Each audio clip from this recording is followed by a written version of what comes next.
Good evening and welcome back to the One Celtic Fans View, running slightly late, and we are only 3 subscribers away from 19,700 subscribers. So if you haven't subscribed to the channel, let's just go and make sure that we can do this.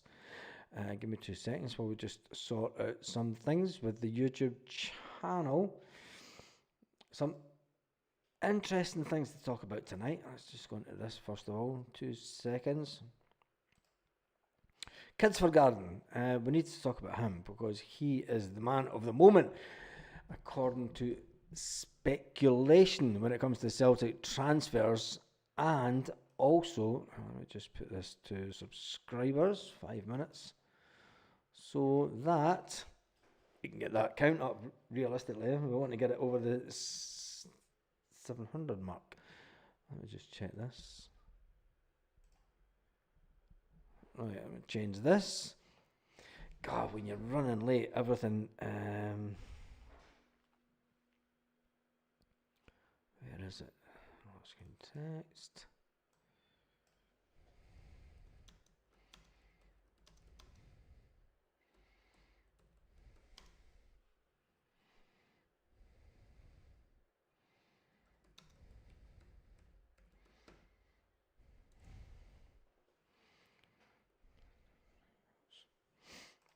Right, I'm going to do a poll also, just as we're on the live. Well, hello, Baz. Thanks for joining us tonight, said Lorna. Lorna? I'll say good evening to everyone in a minute. Let me just get the poll started. Let me just do this. Lorna, you're an absolute mistake.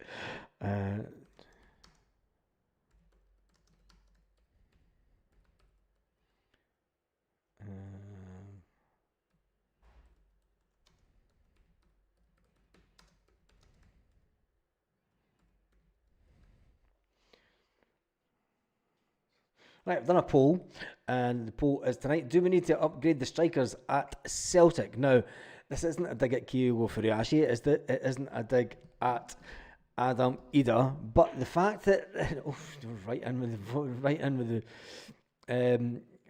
the early votes.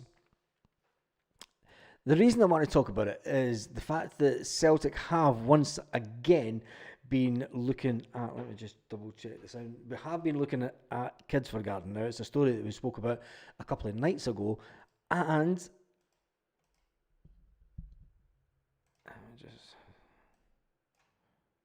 there we go. Just double check that. Yes, everyone's fine. Right, BBC Scotland chat 9, Tam Max says what? Talking about big toes. No, realistically, right, let's get into the chat. Do we need to replace the strikers at Celtic? For as good as Kyogo Furuhashi has been at Celtic, Brendan Rodgers will look at the statistics. Brendan Rodgers will look at the missed chances, the open goals. Brendan Rodgers has worked with a lot of top-class strikers over the years as a manager. And when you look at it, Celtic should be putting away a lot more goals than what they do. The fact that we have again once been looking at Kvistgaarden, Mathias Kvistgaarden, a prominent Danish sports outlet has reaffirmed the striker's desire to move from the Danish league. Now, it was suggested just a couple of days ago that Celtic were going to be sending scouts once again, and there's another story. There's quite a few stories going about Kvistgaarden this evening. Now, is it the yearly Kvistgaarden story?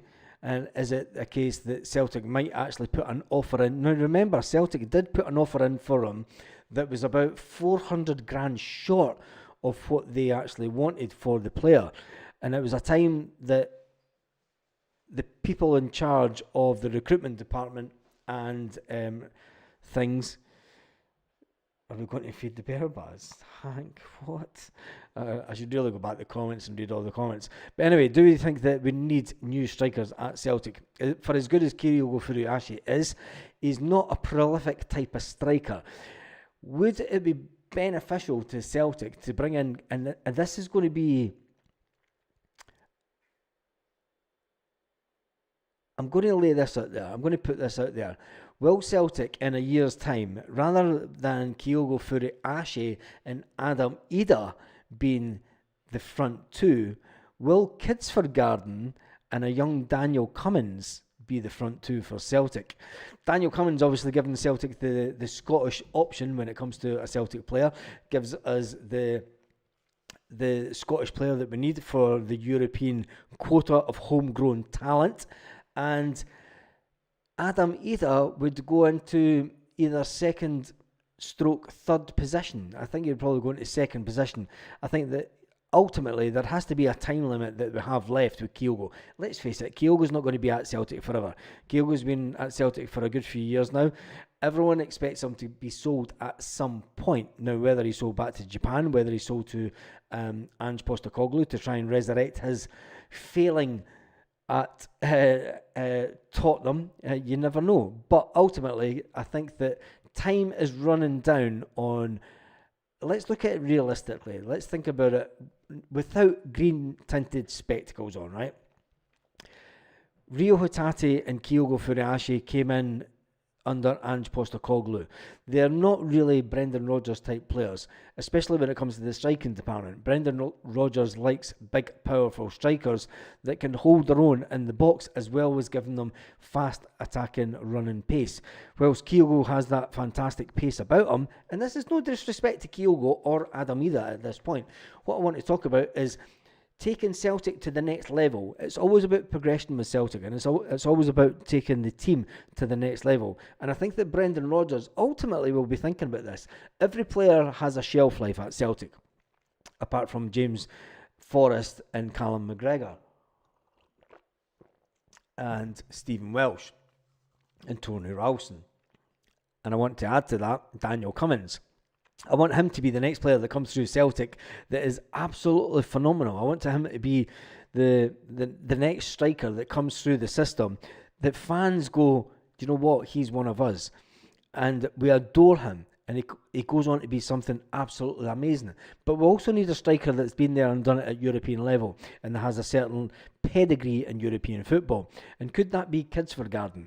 We've done it before when we've had foreign strikers come in and be the main striker at Celtic. But then we had Lee Griffiths, who was absolutely phenomenal. Now, can we have one of our own in Daniel Cummins to come through the system and go on to be a prolific striker for Celtic? Me, for one, I hope so.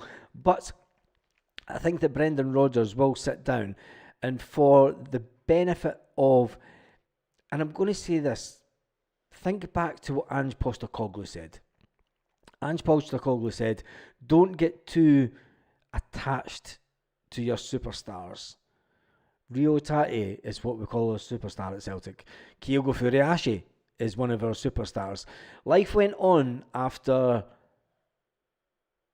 the King of Kings left Celtic. Yes, the life went on after John Hartson left Celtic. Life went on after Chris Sutton left Celtic.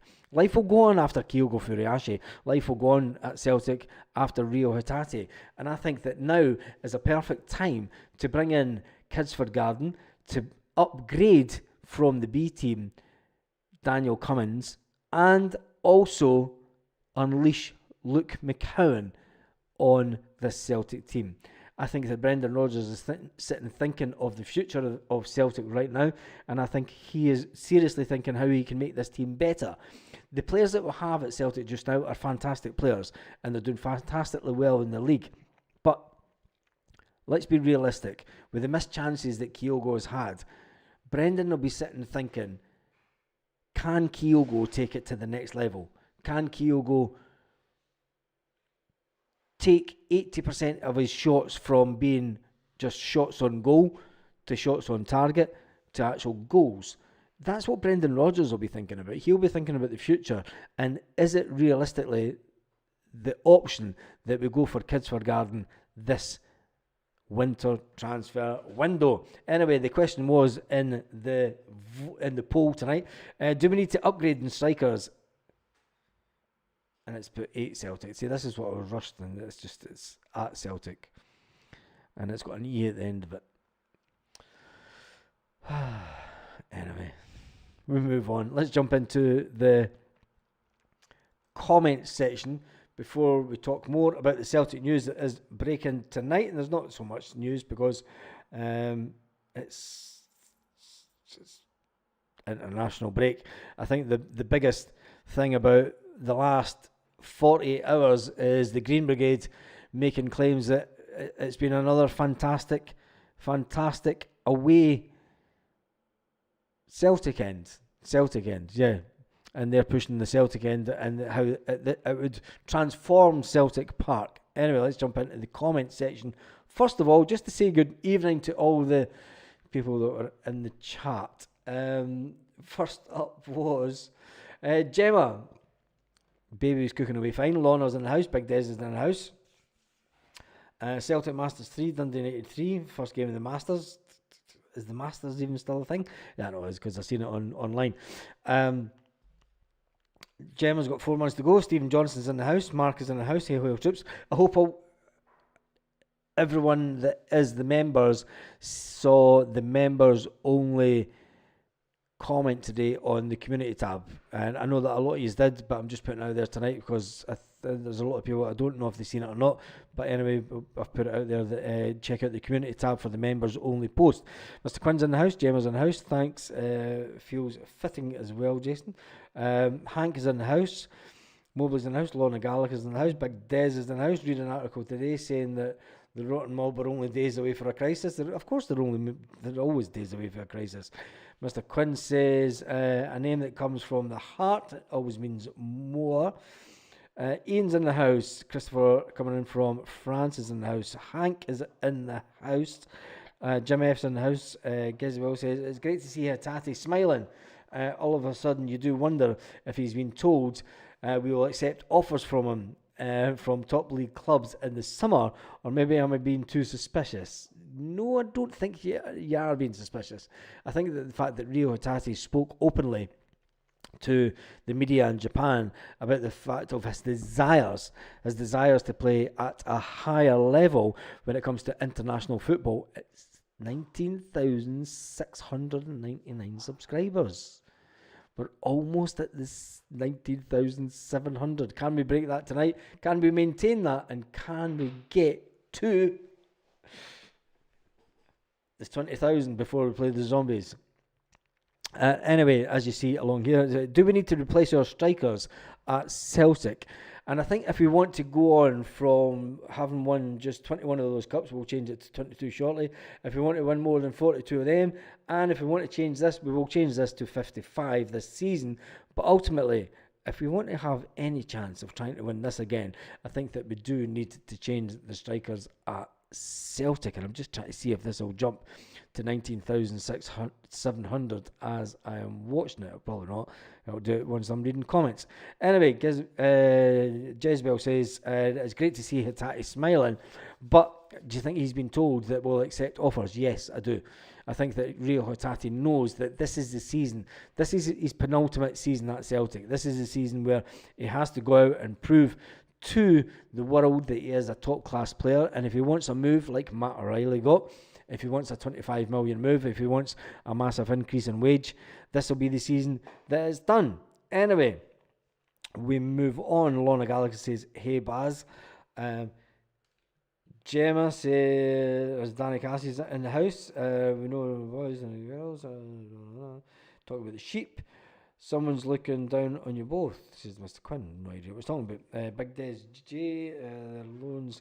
I'm not talking about that mob tonight. I'm going to jump through the comments. James Boy, Des, Jim McClarty's in the house. Gemma, congratulations. Hope everything's okay with you. Yeah, she's having a kid. It's fine. Let's jump right through the comments to Stephen Johnson's 1-0. 1-0. I don't know who's 1-0 too. Hatate was smiling because his first Champions League goal. It's not just the fact that his first Champions League goal. I think that everything is Baz, you've jinxed it, lol. Not a chance. Big Des says, Tarmac, it was a valiant show from the debutant girls. Yeah, we've got to acknowledge the girls played in Chelsea last night. I didn't do a live last night because I knew that everyone would pretty much be watching the Celtic girls team take on Chelsea at Celtic Park. Fantastic crowds at Celtic Park for the female team. The Celtic end got their little shout out, and there was a lot of folk in the North Stand as well, which I found interesting. Just shows that everyone's not wanting into the North Stand. Now, the Celtic end. Now, talking about the Celtic end, the North Curve Celtic today put out a statement. The Celtic end returned to Celtic Park to back the girls in a spirited European performance. Once again, the demand and impact for a goal end standing section was advanced. Fans patiently waited for the recent survey and engagement with the club on this issue. Now, I've got to say, there wasn't a big as crowd in that Celtic end as there was the first time. So, playing devil's advocate, because I know that there's a lot of people, and I speak to a lot of fans that are pro Green Brigade and pro boys and pro ultras, and I also speak to fans that have been Celtic supporters well over the 20 years, 18 years that the Green Brigade have been in existence. And it showed with the females game at this time that there wasn't as many people in the Celtic end. Now, this is not to demean the Green Brigade or their views to try and get a Celtic end whatsoever, right? This has just been realistic and talking to fans that are pro and fans that are not. There's a lot of fans that like a lot of stuff the Green Brigade doing. There's a lot of fans that don't. Now, everyone knows where this channel came from, so but I thought it was interesting that there was a severe shortage of fans behind the goals compared to the first time round. But the Green Brigade will say that there was a massive thing for it being a Celtic end. They have their own agenda, and there's nothing wrong with that. We're all Celtic fans, but with the video that I put out this morning talking about the South Stand and the improvements to the South Stand, and the fact that we would need to move 8,000 fans from the South Stand for approximately 6 months to a year until they build up the stand to whatever seating it would be. The Green Brigade really think that there's going to be another 8,000 fans are going to get moved from, or even 4,000 fans are going to get moved from their seated section behind the goals willingly to allow them to move behind the goals. And I don't think it's going to be as easy as that.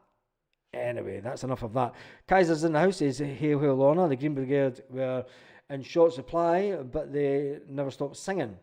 I could hear a pin drop at most times when they weren't there."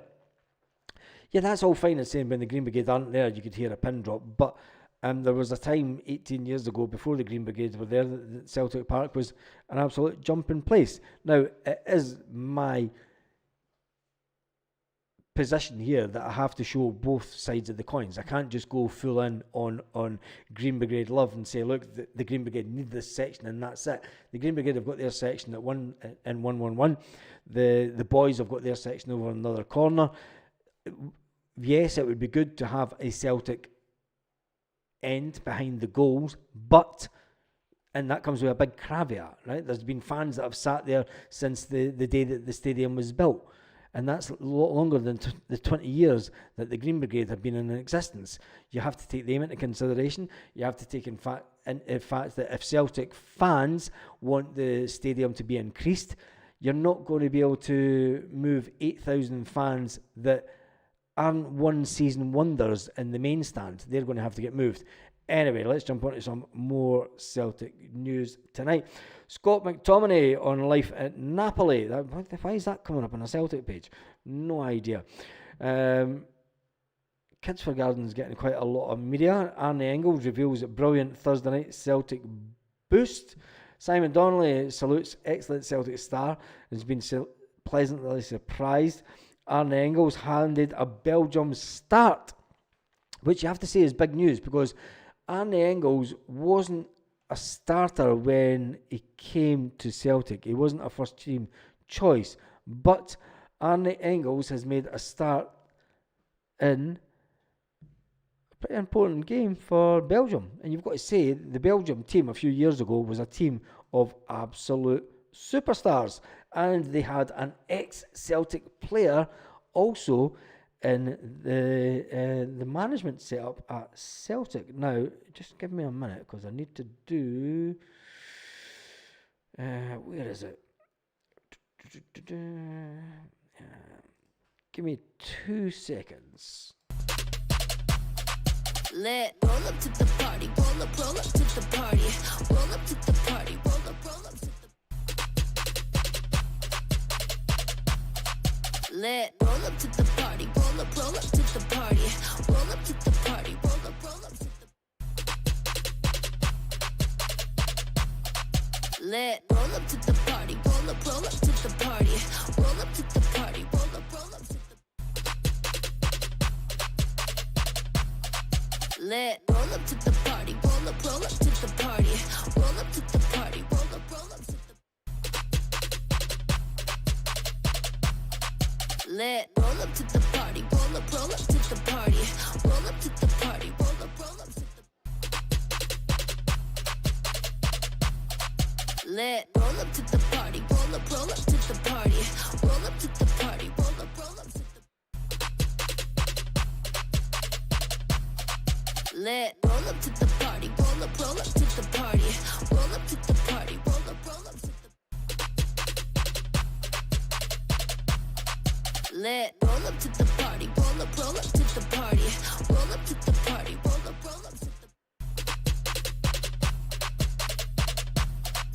lit, roll up to the party, roll up to the party, roll up to the party, roll up to the lit, roll up to the party, roll up to the party, roll up to the party, roll up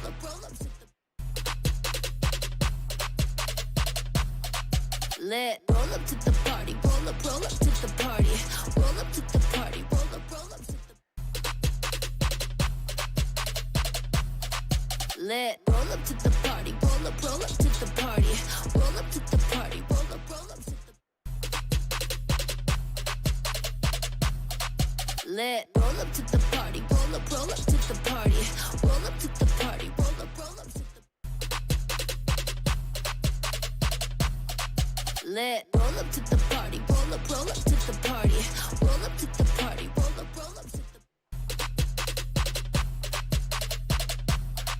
the lit, roll up to the party, roll up to the party, and welcome back to the channel. I just need to get that back off.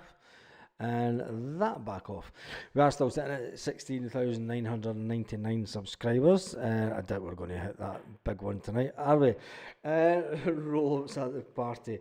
Anyway, where are we? We're sitting at about 168. Let's look at the poll. We are sitting at 190. Let's get one more vote. We need one more vote to round it off at 150. If you can get one more vote to round it off at 150, and somebody's just unsubscribed, it's cool. We need 2 more subscribers to get up to the 19,700. We get that one more vote, and we just end the poll in 5, 4, 3. So there we go, 150 votes. And the poll says, Jim, you're probably right. And why isn't the... there we go, there it came up. 150 votes, and 89... It always takes 1%, doesn't it? 89% said yes, we need to upgrade the strikers. 10% said no after the poll completed of 150 votes tonight. Paul says, the Masters at the Hydro. No idea, Paul. Absolutely no idea whatsoever. Anyway, there's not a lot more Celtic news going around tonight. Honestly, the fact that Arne Engels gets a little surprise heading into the Belgium team, which will be absolutely fantastic for him. And I wonder what that will do for his cost. I wonder what it'll do for the valuation of him. I'm just looking through. He's outstanding. Kuhn, Rodgers can land the next on Belly. They always put out shite at that site. Out shooting Rangers, Liverpool and Celtic. Got pretty ugly. That's Anthony Stokes avoid prison. Now that's all a story that needs to be on a Celtic website. Andy Walker on where Lennon Miller would sit in the Celtic pecking order as Celtic best midfield trio named. It's funny that people are starting to talk about where Lennon Miller would fit into the team, because if you ask me, if Celtic are going down the road to even entertain the fact of spending £5 million on Lennon Miller, there's only one thing that's going to happen, and that means someone is going to be leaving Celtic soon. That's Anthony Stokes avoid prison. Anyway, that's all a story that needs to be on a Celtic website. Andy Walker tonight on where Lennon Miller would sit in the Celtic Andy pecking order. Big shout out to Starmac, big shout out to Lorna. It's funny that people are starting to talk about where Lennon Miller would fit into the team, because if you ask me, big shout out to Mr. Celtic, big shout out to even entertain the fact of spending £5 million on Lennon Miller. Stephen Johnson, there's only one thing that's going to happen. Paul, that means someone is going to be leaving Celtic. Let's face it. It's Anthony Stokes avoid prison. Anyway, that's all the story. Anyway, have a fantastic website. Andy Walker tonight on where Lennon Miller would sit in the Celtic Andy pecking order. Big shout out to Starmac, big shout out to Lorna. But it's funny that people are starting to talk about where Lennon Miller would fit into the team. Go between now and big shout out 15th or the 14th of next month. When we play that long, can we make the 20,000 before then? Paul, anyway, also is fantastic evening. Celtic fans.